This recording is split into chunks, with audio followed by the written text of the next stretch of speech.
அன்பு உறவுகளே, உலகத் தமிழர்களே, உங்கள் அனைவருக்கும் இது என்னுடைய அன்பை பரிமாறிக்கொள்ளுகிறேன்.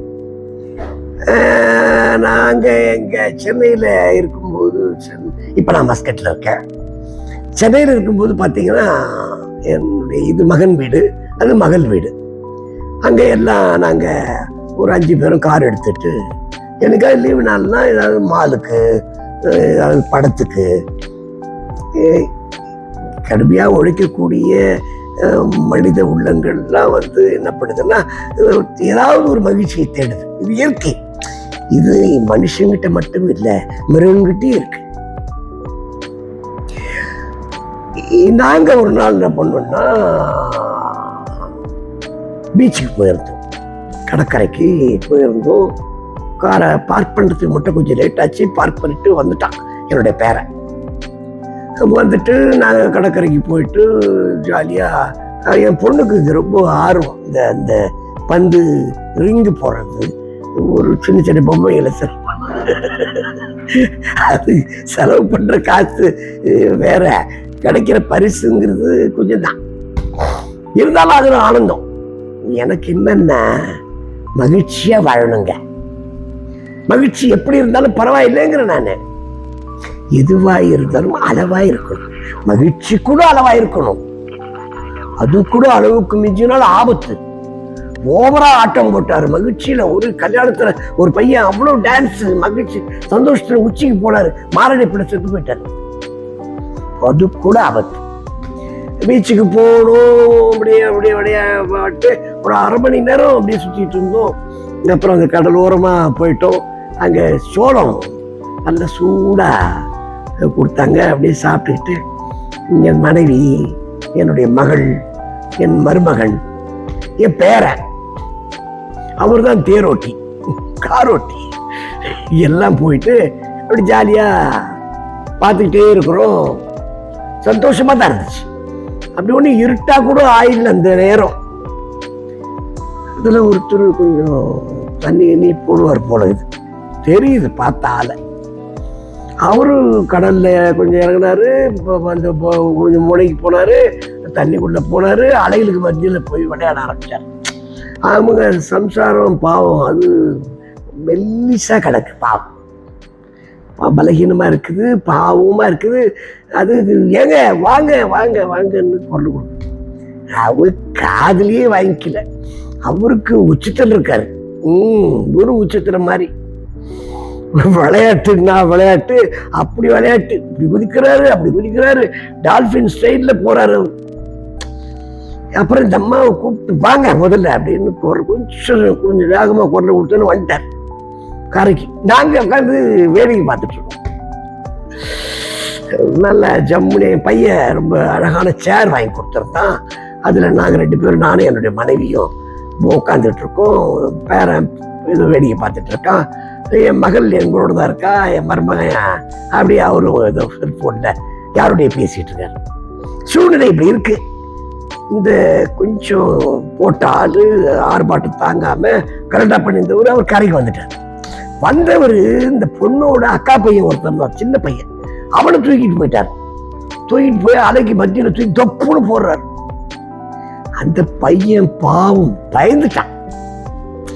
நீச்சல் தெரியும் தெரியாதுங்கிறதுனா வேற விஷயம். பயம் வந்தாச்சு அவனுக்கு. அவன் அரள்றான், கத்துறான், யமா யமா யமா யமாங்கிறான். இந்த கரையில் இருக்கிறவங்களுக்கும் ஒன்றும் புரியல, அந்த அலைக்கு மத்தியில் இருக்கிறவனுக்கும் ஒன்றும் புரியல. இந்த குழந்தை பாவம் நடுவில் மாட்டி தவிக்குது. எனக்கு அப்படி அவ்வளோ என்ன கோவம்னு சொல்றதா, அதை ஒரு என்ன சொல்றதுன்னு தெரியல. என்னுடைய மகளுடைய ஒரு மகள் இருந்தா எப்படி இருக்கும், அந்த மாதிரி ஒரு அந்த பொண்ணு பாவம். அவனும் சின்ன வயசு தாங்க, ஒரு 27 28 வயசா இருக்கும்.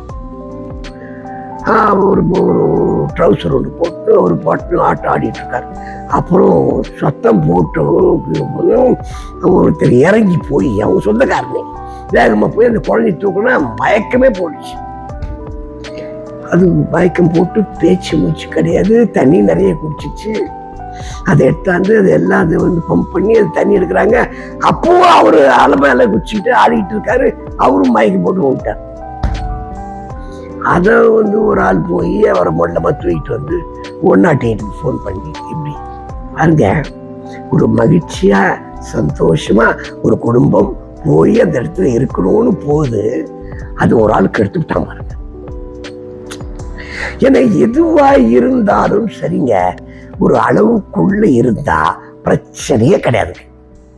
ஒரு அளவை தாண்டி, அது ஆனந்தமா இருக்கட்டும், அது மகிழ்ச்சியா இருக்கட்டும், உணவா இருக்கட்டும், மதுவா இருக்கட்டும், எதுவா இருக்கட்டும்ங்க, அளவா இருக்கணும். அளவை தாண்டிச்சுன்னு வச்சுங்களேன், அவன் மனுஷன் கிடையாது, அவன் மிருகமா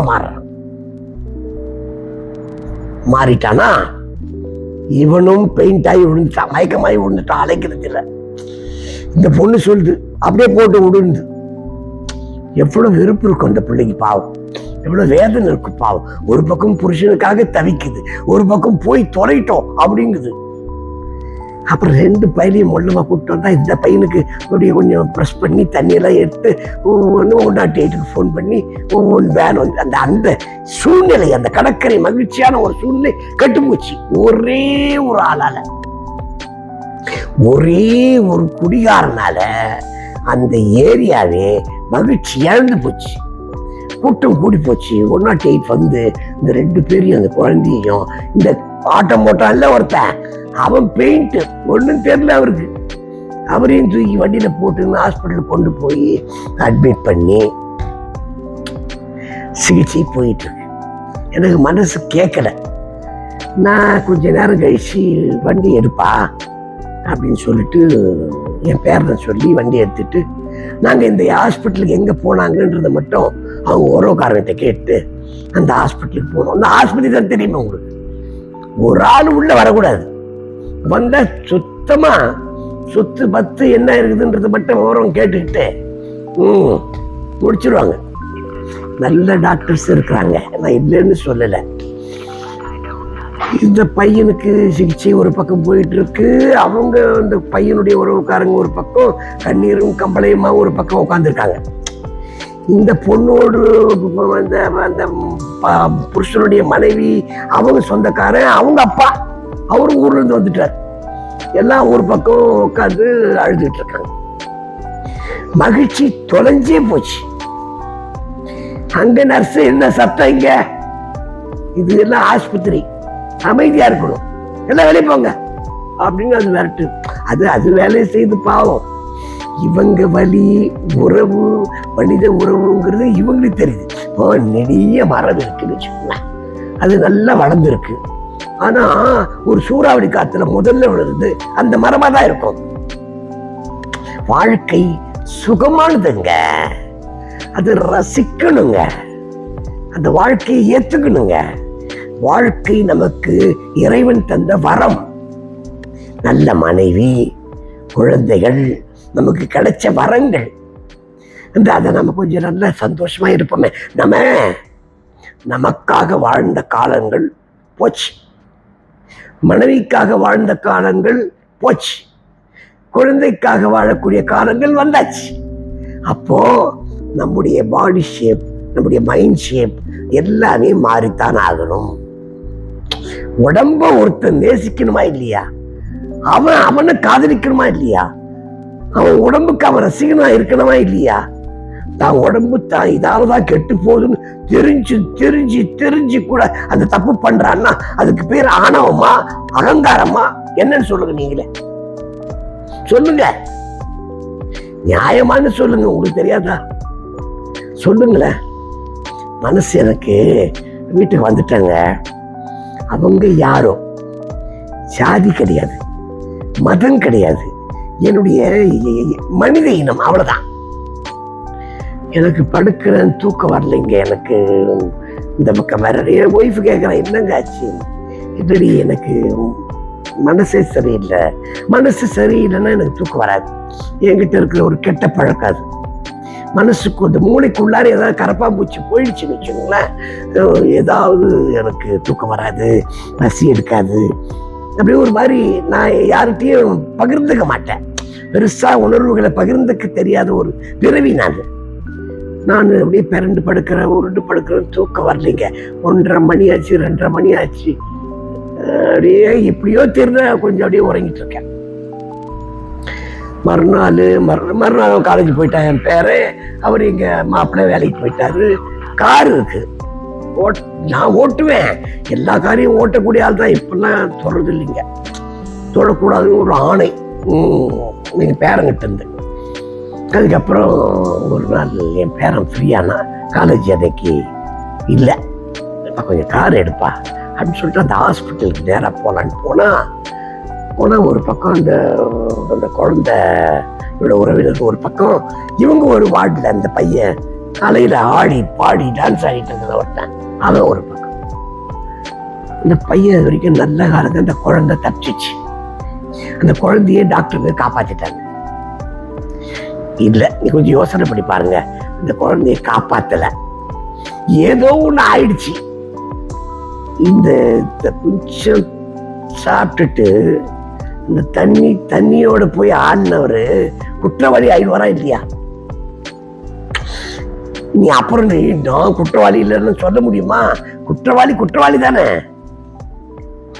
ஏதோ கடவுள் புண்ணியம் அந்த பையன் பொழைச்சிட்டான். அதுக்கப்புறம் இவங்க அப்பா கொஞ்சம் வசதியான சாமி, அவர் கொஞ்சம் செலவு பண்ணி இவனையும் மீட்டுட்டு வீட்டுக்கு வந்துட்டார். அவங்க அது வரும்போது அந்த பையன் என்னை புரிஞ்சுக்கிட்டாங்க. இவர் என்ன பார்த்தாருன்றது புரிஞ்சுக்கிட்டான். அவன் மனைவியும் அவங்ககிட்ட சொல்லிச்சு. அவர் 2 பேரும் காலில், எப்பா நான் மனுஷன், நான் ஏதோ என் மனசு கேட்குற ஓடி வரேன். இந்த பெத்தாதான் பிள்ளையா, என் மக பெத்தாதான் நீ பொண்ணா? கொஞ்சம் யோசனை பண்ணிப்பாரு. இது உறவு இருக்குமா? மனிதன்ற ஒரு உறவு இருக்க, மனித நேயம் இருக்க, அதுக்காக ஓடி வந்தேன் நான் சொல்லிட்டு வந்தேன். இதுக்கப்புறம் 2 பேரும் காப்பாற்றப்பட்டார்கள். நான் அதை மறுக்கல, மருத்துவர்களால் காப்பாற்றப்பட்டார்கள். கொஞ்சம் செலவு பண்ணாங்கன்னு வச்சுக்கோங்க. பணச்செலவு, மன சோர்வு, மனக்களைப்பு எல்லாம் ஆச்சா? மகிழ்ச்சி காணாம போயிடுச்சா? யோசனை பண்ணி பாருங்க. ஆக ஒரு மனிதன் அவன் தன்னை உணர வேண்டும். தன்னை உணர்ந்தால், தன் குடும்பத்தை உணர்ந்தால், அவன் குழந்தைகளினுடைய மதிப்பு மரியாதை உணர்ந்தால், அவன் தானே முன்மாதிரி. நாளைக்கு அந்த குழந்தை பார்த்துக்கிட்டே இருக்க, கேள்வி கேட்குமா கேட்காதா? உறவுகளே, பாசங்களே, அன்பாயிருங்கள், பாசமாயிருங்கள். எதுவாய் இருந்தாலும் அளவாயிருங்கள், திட்டமாயிருங்க. எந்த சந்தோஷம் சந்தோஷம் அப்படின்னா அதுக்காக பெருசா நீங்க அலட்டிக்க வேண்டாம். ரொம்ப வருத்தம், அதனால ரொம்ப தளர்ந்து போயிட வேண்டாம். இதுவும் கடந்து போகும் அப்படின்னு வாழுங்க. நாளை பார்ப்போமா? சந்தோஷம், மகிழ்ச்சி.